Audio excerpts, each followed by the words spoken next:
Good afternoon, everyone. Welcome to Bible study, and welcome to those who are following us by way of the internet. We're so glad that you've tuned in. We're studying the book of Acts. We're continuing on with that study. And I want to backtrack just a little bit so that we might find some connection if there's any to be found. Let's look at Acts, the 11th chapter. And I want somebody to come to the microphone, please, and begin reading for us verses 19 through 30. Verses 19 through 30 of Acts 11.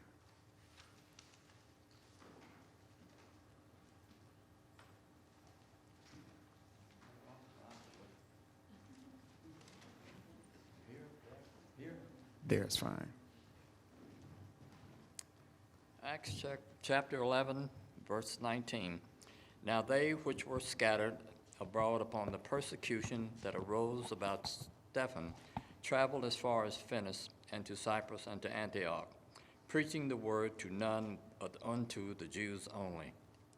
And some of them were men of Cyprus and Cyrene, which when were come to Antioch spake unto the Grecians, preaching the Lord Jesus. And the hand of the Lord was with them, and a great number believed and turned unto the Lord. Okay, stop. He said something that's key, that jumps out at me. It's critical to our lesson. You said the hand of the Lord Was with them. Larcene, can you come and put that on the board?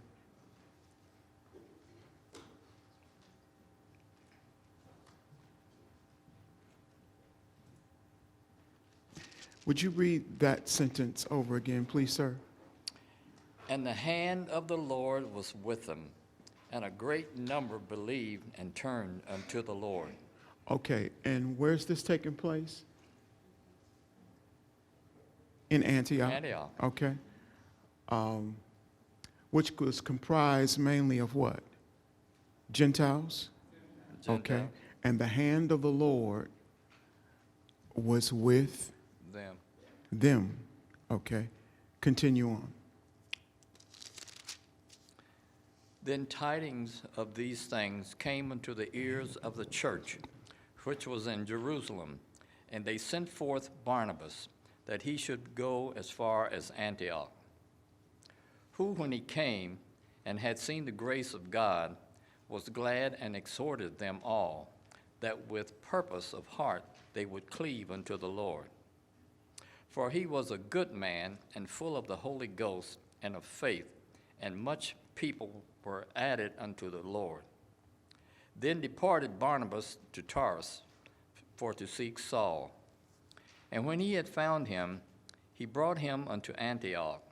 And when it came to pass that a whole year that they were assembled themselves with the church, and taught much people, and the disciples were called Christians, first in Antioch. And in these days came prophets from Jerusalem unto Antioch. And there stood up one of them named Agabus, and signified by the Spirit that there should be great dearth throughout all the world, which came to pass in the days of Claudius Caesar. Then the disciples, every man according to his ability, determined to send relief unto the brethren which dwelleth in Judea,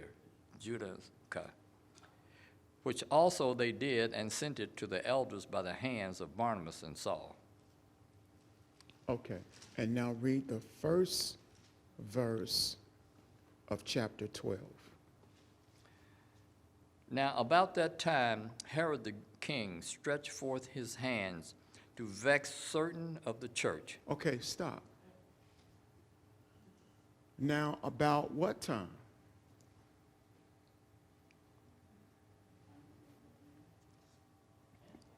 At time they were in Antioch. About the time they were in Antioch. Okay. Something begins to happen now in Jerusalem. Okay, thank you, Brother James. Okay. Now let's backtrack. I want to make sure that we're clear on what we just read. Tell me what took place in Antioch.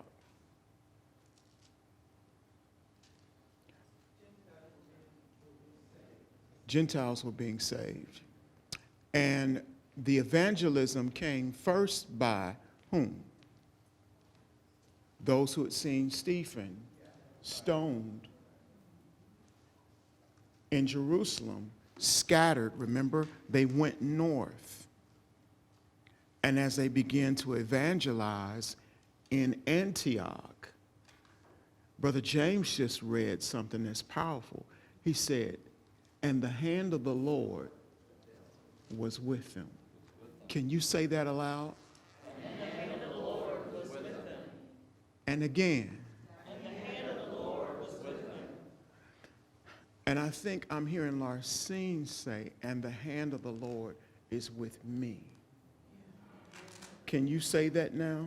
And the hand of the Lord is with me. Put your hand over your heart and say, the hand of The hand of the Lord is with me. Yeah. So, there's persecution. They go, they minister. The hand of the Lord is with them. This movement is heard about in Jerusalem. And remember, they sent Barnabas there to encourage. And he gets there and he sees what? The hand. And he goes to find Saul. Saul gets there and he sees what? Yeah. And the work is moving to the point that now not only is the hand of the Lord with them, but they become the hands of the Lord. And extending the ministry of mercy to those who need it the most. The hand of the Lord is with them. I can't say this enough. Can you say the hand of the Lord is with them? The hand of the Lord is with me. So then, here you have this phenomenal movement that's taking place. And just like those in Jerusalem heard of the great things that went on and they sent a rescue team there, there's another side that hears the phenomenal things that are taking place. And as the hand of the Lord was with the Christians, the hands of the evil one is now stretched out over Jerusalem.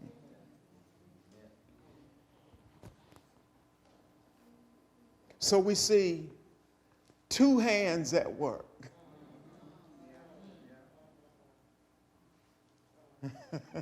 We see the hand of the Lord, and we see the outstretched hand of the wicked one. Now, we already know the outcome of this story. Who is like the Lord?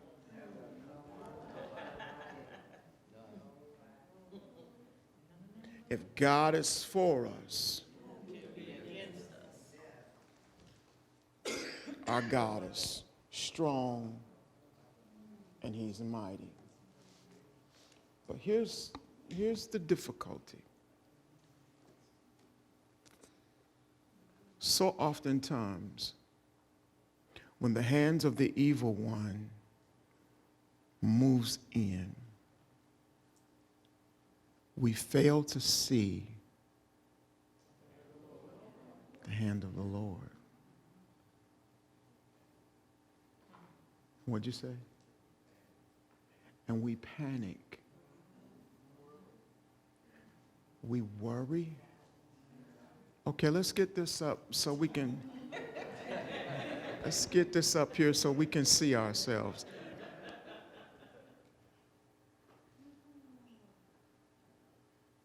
When there is,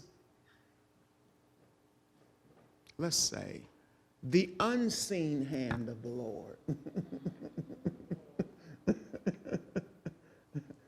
When we can't see his hand, you say, we panic, we worry, we doubt, we're anxious, we get discouraged. The evil one makes a lot of noise and distracts us. Okay, I'm going to get to you because y'all are just saying things that are just taking my breath away. I had to breathe for a moment. We're fearful. And you said the noise of the evil one causes us to be distracted. Yes, sir. Yes, sir.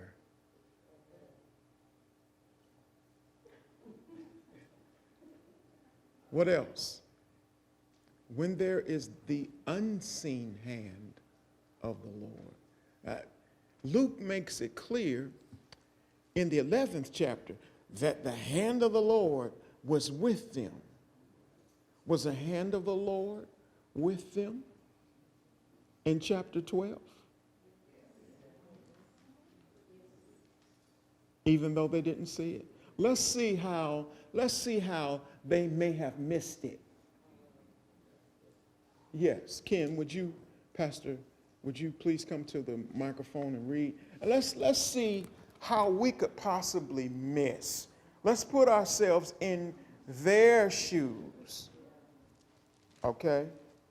It's kind of unfair to read this from our perspective because we're looking at it differently. But let's put ourselves in their shoes, okay? This is from the Amplified Version of like the it. Bible. So we'll get it. Are we in Acts chapter 12? Starting with the first verse. About that time, Herod the king stretched forth. Let me pause you for one more minute. About what time? That time. Passover? Yeah. And remember the connection now between chapter 11 and 12. They're sending relief during what? The Passover. And the Passover is how many days? 7 days. The Feast of Passover is 7 days, starting with the 14th day of the first month. So we go to the 21st. Okay, just little details, and I'm just checking to see if y'all are remembering stuff. Okay? So Lily calls your group to get a star today. Thank you, Miss Lily. Give Lily a hand. Yes.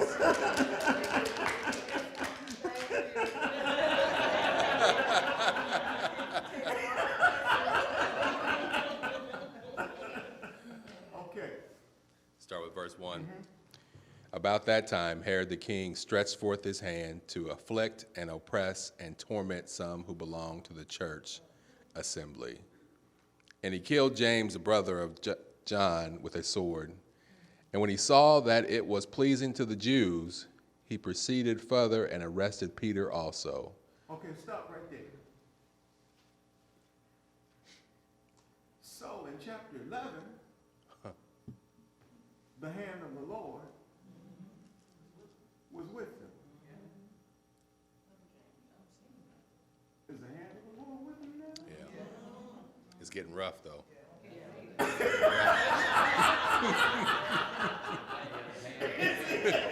It's getting rough.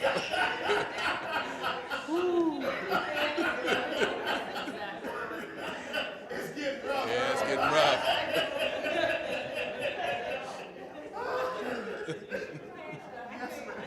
People get blinded when you take our leaders, when you do something to our leaders or the people that are, we're followers of Christ. So when I read that, I thought, well, that's because we get blinded by this. Oh my God, you took the leader, you took the one that knew the one. That's what I got. That's what the enemy does. So That's what I got out of it. When our leaders are taken, you said it causes us to question, God, are you with me? Right, We get blinded. When mama's taken, right. daddy's taken, grandmama. Yeah.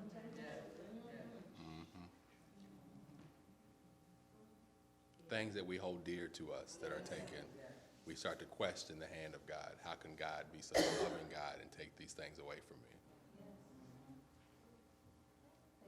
Faith is being tested. When the going gets a little rough, we naturally question, and I'm glad that y'all are being honest. We don't, we sing, I'm just holding on to my faith.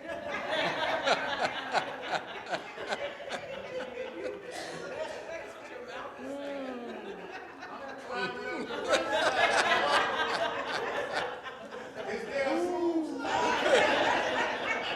Where are the stairs? Where are the stairs? Elevator, something. Get me on up. things are getting rough? Yeah. And you telling me that God's hand is still in the midst? Actually, it's more in the mix now than it was before. Son? Okay, before we go any further, you want to stay there? You want to have a seat? I can have a seat. Come back. I'll have a seat. Okay, let's, y'all are talking so good.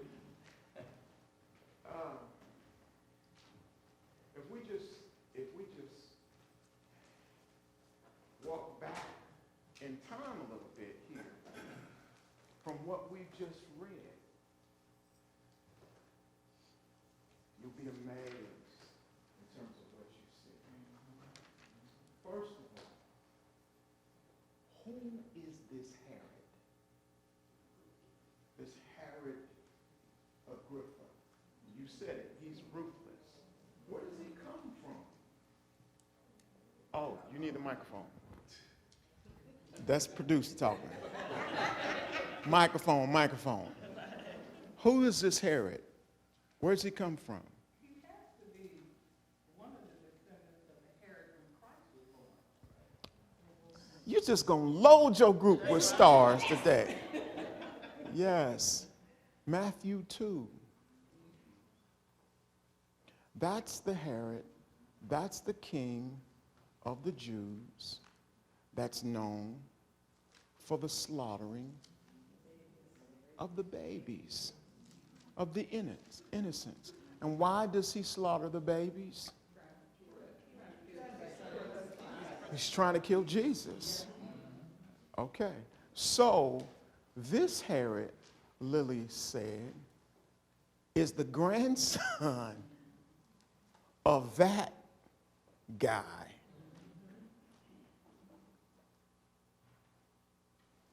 He got something in his blood.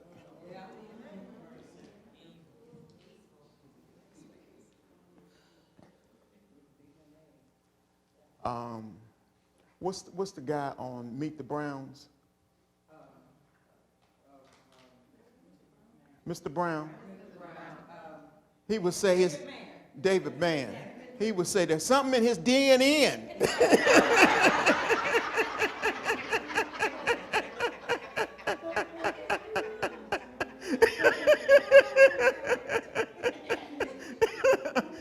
It's wicked. His uncle was Antipas. Matthew 14. You know what he did?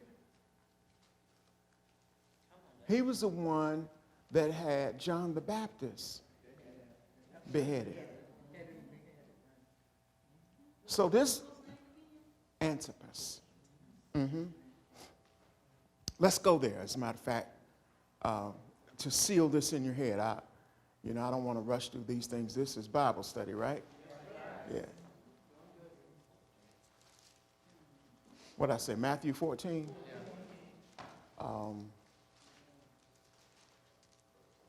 Verse 6?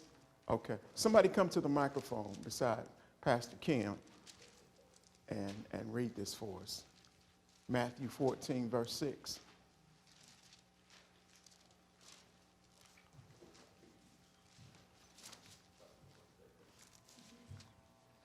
Matthew 14, verse 6.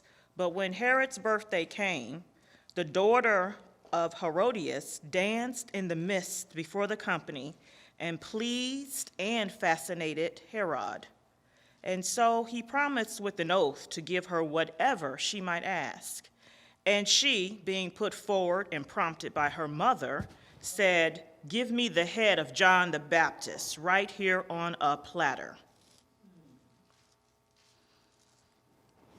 Okay, and he delivered that birthday present to her. So we see that this Agrippa now is from a line of killers. Yeah. What do we know about him? His granddad is who? Herod. His uncle is who? Antipas. And let's go again to that first verse of Acts 12.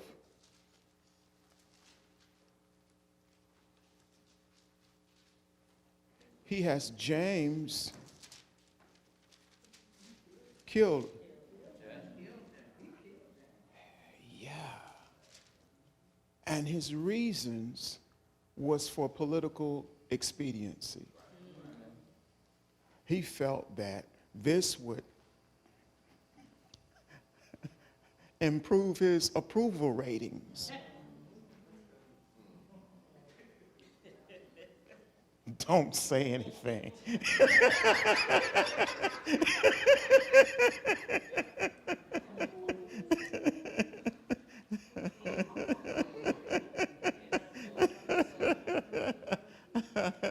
And when the ratings went up, he thought, I'm on a roll now. I got James. Now let's get Peter. Let's get the rock. Let's get the head man. So he has Peter in prison. And Peter's not just waiting to do 20 days to be released. No, he wants Peter's head. But something happens. Now, come back to the microphone.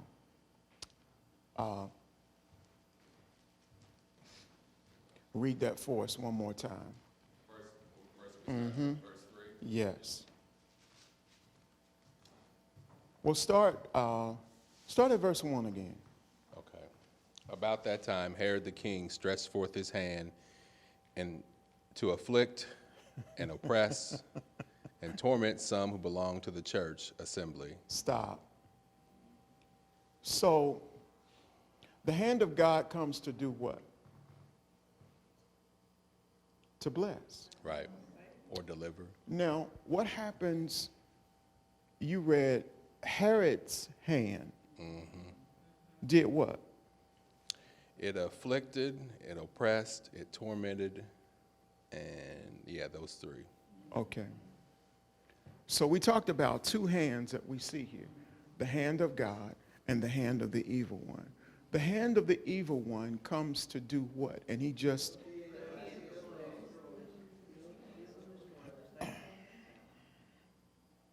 You know what? It's just amazing how the Holy Spirit rolls things out to us in these lessons. What does the hand of the evil one do again? Kill, steal, and destroy. And it says here, it what? Afflicts, Afflicts. and torments. Afflicts, oppresses, And torments. and torments. Okay, and we said here, when it appears that the hand of the Lord the unseen hand of the Lord is there. We can't see it. Come to the board for me again. There is affliction, oppression, and torment.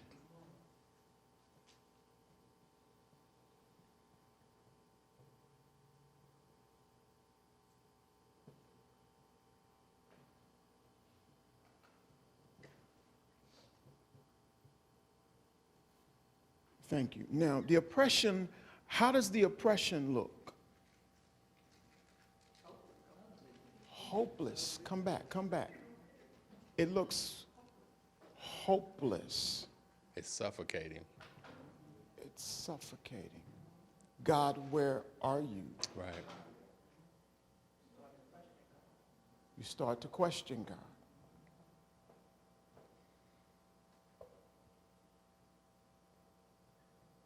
What does the torment then look like? That's attack of the mind. That's an attack in the mind. That's another level, isn't it? Now, what's in my mind has begun to impact my entire being. Right. Now I can't get out of bed. Right. I can't move. I'm paralyzed. And it feels like the enemy is closing in on me. There's just no way out. And I begin to hear more and more the voices of darkness rather than the voice of God. Okay, now, you're blinded? Yeah. And that has to be tormenting. What did you just say? I said you're blinded because you can't see what's no further than what's in front of you. You can't see beyond it. She wants her license now. Did y'all just hear what she said? I see only what is behind me and what is in front of me, and I can't see beyond that. I can't hear beyond the moment.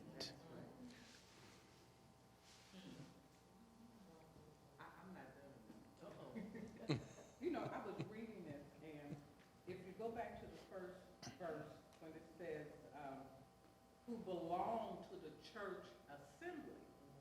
So in other words, Herod said, I'm not just going to kill Dorina, I'm going to get Reverend Piper, because he's the leader. He's the one that feeds them. He's the one that encourages them. And then when he saw, and I'm assuming when he said, and it was pleasing to the Jews, he was talking about the Sadducees and the Pharisees. Right. And so he said, okay, I'm going for the head man this time. And so that's when he went and got Peter. That's the way I interpret this when I read, when he was reading, 'cause I have the same Bible he has. And I'm going, wow. And then I just went back because this week I had been looking at, yesterday I was just glued to the TV. I love history. And they were giving us all Martin Luther King, Malcolm X, and I'm going, you know, leaders. You know, when you hit our leaders, then we become like hopeless and oppressed and tormented. Or what are we gonna do? What with us? And right, and diverse. That's the riots. And you can't see Right. the future. Right. I didn't mean to, but that just was what was on. No. This is power. Powerful. Read on. Can I say something else too Yes, sir. about the whole affliction? It reminds you of somebody who drowns. It's the whole panic in the water. When you flail, you make yourself worse. Something like going in quicksand. You know, you make yourself worse instead of actually relaxing and trusting God. You start to panic and you do all this stuff. And the more you do it, the worse you become, and quicker you go down. Because what we do, we start flailing. And so God is trying to get you to relax. There was a sermon by Sister Gina Stewart out of, she's out of Memphis, isn't she? And she did this whole illustration about how we panic. And she says, God has given us a life preserver. If we just pull the life preserver and just float, we can relax instead of all this panicking. And when the illustration she gave us, it still sticks to it was probably about 15 years ago when this happened. No, probably about 12 years ago, because Nathan was 2, wasn't he? And it just messed me up, because a lot of times what happens to us when we get in situations, we panic and we start doing all this. And the more we do all this, the quicker we go down. So, all right, I'm going to read. I'm sorry. No, that's good. All of this is so good. Go ahead. What verse? We'll start verse 3 now. And when he had saw that it pleased the Jews, he proceeded further and arrested Peter also. This was during the days of the unleavened bread, the Passover week. Now, what had he done before having Peter arrested? He killed James. Okay. Okay, so now you can have a seat now. Okay. Now, Peter is arrested. James is killed. Peter is arrested. James is killed. I'm John. James is my brother. My question is, why was James killed and Peter arrested?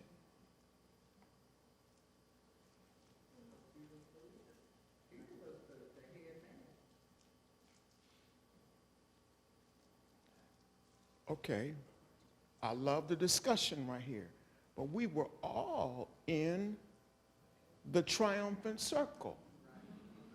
Whenever you saw Peter, you saw myself and James. We were a part of Jesus' what? Inner circle. Now, if we're a part of his inner circle, why would he take my brother?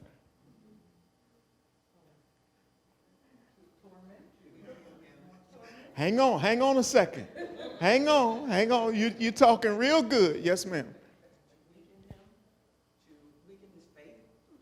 To weaken his faith? But also Jesus had predicted that someone would be killed by the sword. He told him that before the end was. So Jesus had already pronounced that. Okay, I need you to come to the microphone. Now, as she comes, well, I'll let you say what you got to say. No, I'm just saying that it's just all fulfillment of what Jesus had already told them, because he told them that before the end of time that someone would actually be killed and killed by the sword. So it's just a fulfillment of the word of God and was in the permissive will of God.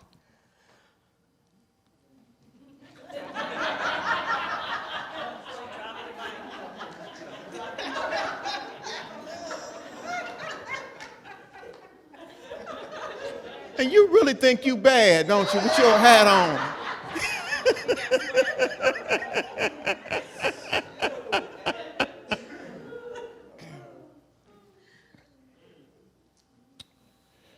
Yes, speaking on behalf of John, when our mother asked that we be able to sit beside Jesus, he said that we go through. Do you always remember, however, what Jesus said when you're going through? Furthest thing from your mind. What did you say? I said it's usually the furthest thing from your mind initially, because it just can't get in, it can't penetrate, because you see all of this and you panicking, and all that stuff don't make no sense that Jesus is talking in your flesh. Because there are two hands. There's the hand of God, and there's the hand of the enemy. And the hand of the enemy is there to afflict us. This is so good. To bring you to the place of hopelessness, suffocating, oppression. And that keeps you from entering into that rest God gives us. You enter into my rest. You know, one thing Satan does, he calls us all that. You know, so we don't enter into God's rest. And that's from unbelief. You have to believe. So it sounds like all of us at some point in our Christian walk have been here. Been there and done that. Okay, let's keep on with our story, because it gets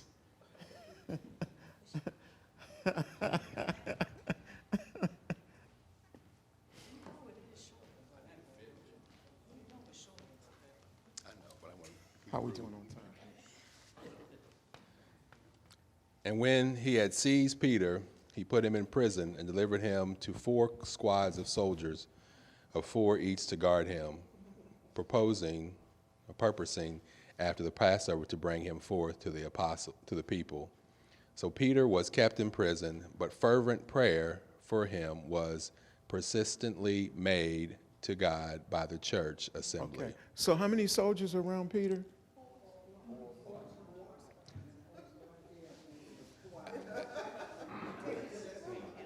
Yeah. At 16.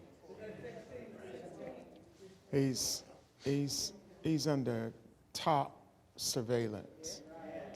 Okay. The very night before Herod was about to bring him forth, Peter was sleeping between 2 soldiers.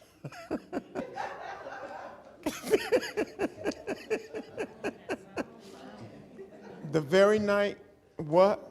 The very night he was going to be brought before. His execution Yep.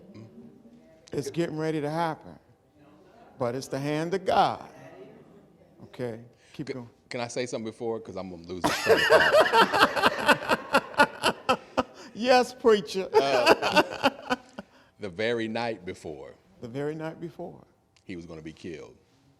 That's when God, we'll see later on what happens, but the timing of God. Herod wanted to be a public display. It was going to be a big deal to bring Peter out and execute Peter in front of thousands. But the very night before, God had another plan. Yeah. I'll read, I'm sorry.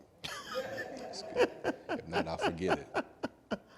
The very night before Herod was about to bring him forth, Peter was sleeping between 2 soldiers, fastened with 2 chains, and centenaries before the door were guarding the prison. And suddenly, an angel of the Lord appeared, standing beside him, and a light shone in the place where he was. And the angel gently smote Peter on the side and awakened him, saying, "Get up quickly." And the chains fell off his hands. Keep reading. Keep going. All right, I'm starting to feel something pushing me. Whew. And the angel said to him, "Tighten your belt and bind on your sandals." And he did so. And he said to him, "Wrap your outer garment around you and follow me." Keep reading. Keep reading.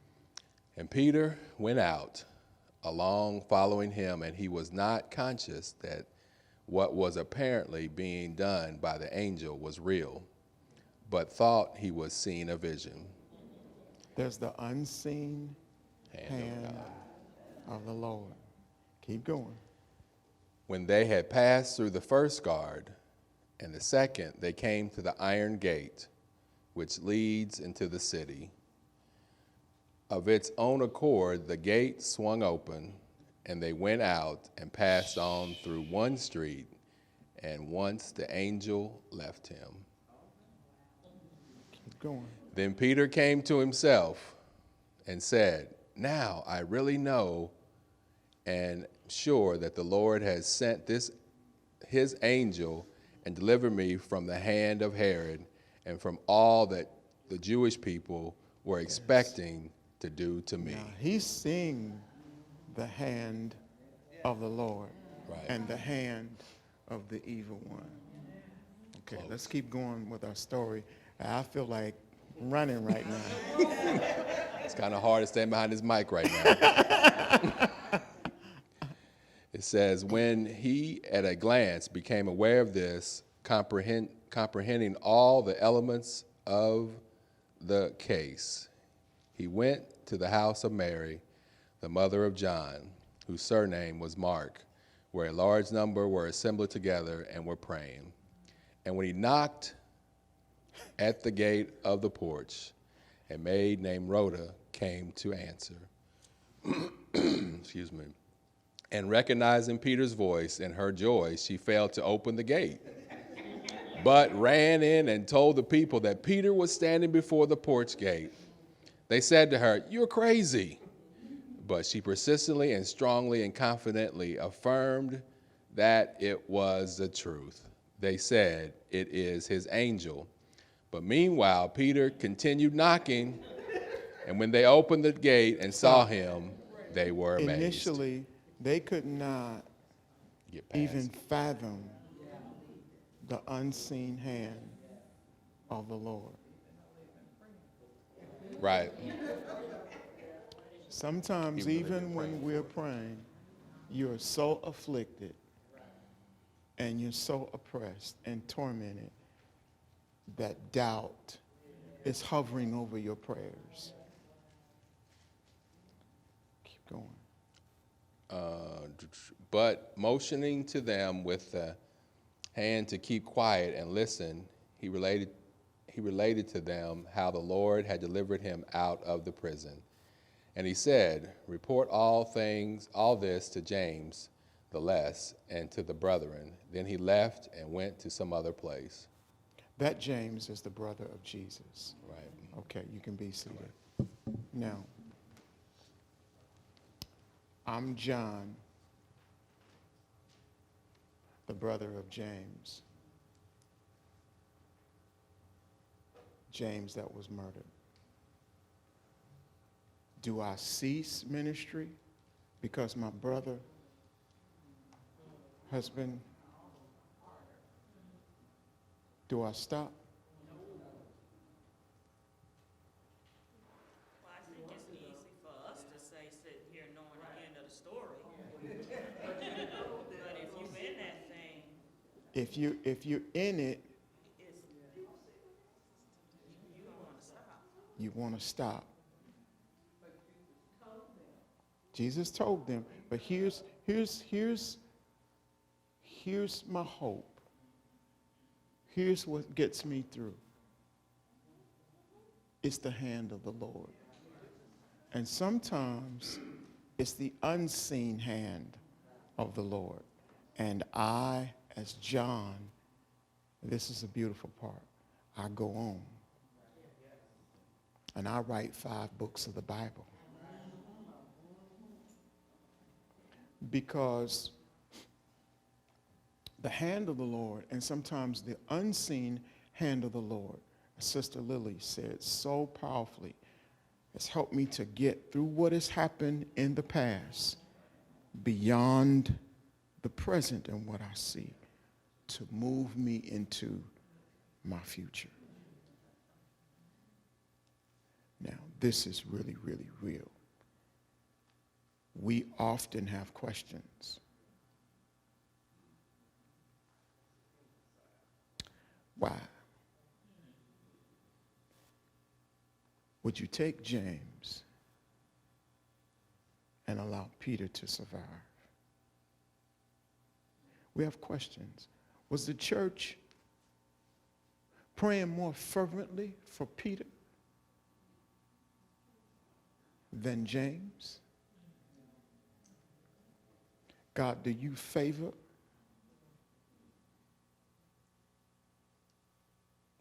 And there's some things, some questions that we have on this side that will remain unanswered.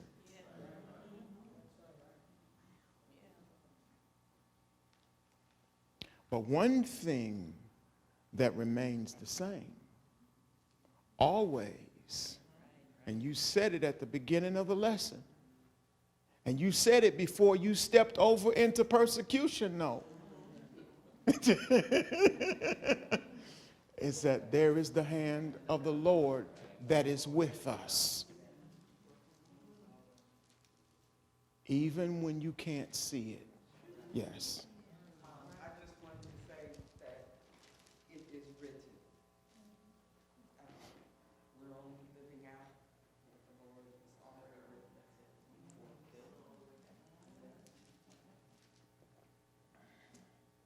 Awesome.